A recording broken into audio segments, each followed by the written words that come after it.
राम राम मंडळी, श्री स्वामी समर्थ. तर बघा, शेतकऱ्याचं जीवन म्हणलं की खूप घाई गडबडीचं.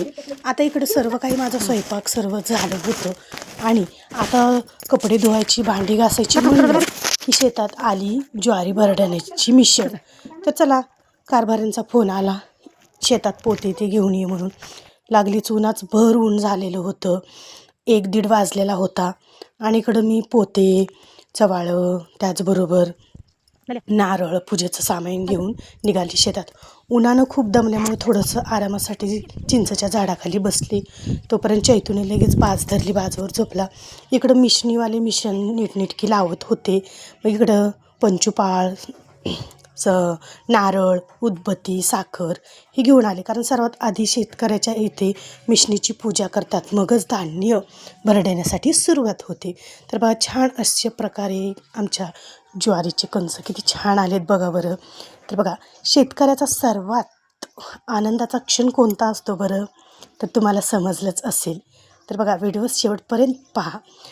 तर इकडं मिशन छान प्रकारे अशा पद्धतीने लावलेली होती आणि इकडं आमची मिशनवाल्यांची घाईगडबड वेगळी आणि आमची घाईगडबड वेगळी. पोते लावायची, टोपली ठेवायची. शेतकऱ्याच्या जीवनात खूप म्हणजे खूप रिस्क असतं बघा. ज्यावेळेस पीक तोंडाला येतं त्यावेळेस नेमकं वारं, वावदान, पाऊस खूप सुरू होतात. मग प्रत्येकाला भीती असते आभाळाची. आणि आता तर आभाळाचं वातावरण आहे, कधी पाऊस पडेल आणि कधी पाण्याचं लागेल असं प्रत्येक शेतकऱ्याला धासतं. त्याच्यामुळे पण तितकं गडबडीने आपापलं गहू म्हणा, ज्वारी म्हणा, हरभरे म्हणा भरडण्याचं काम इकडं चालू आहे.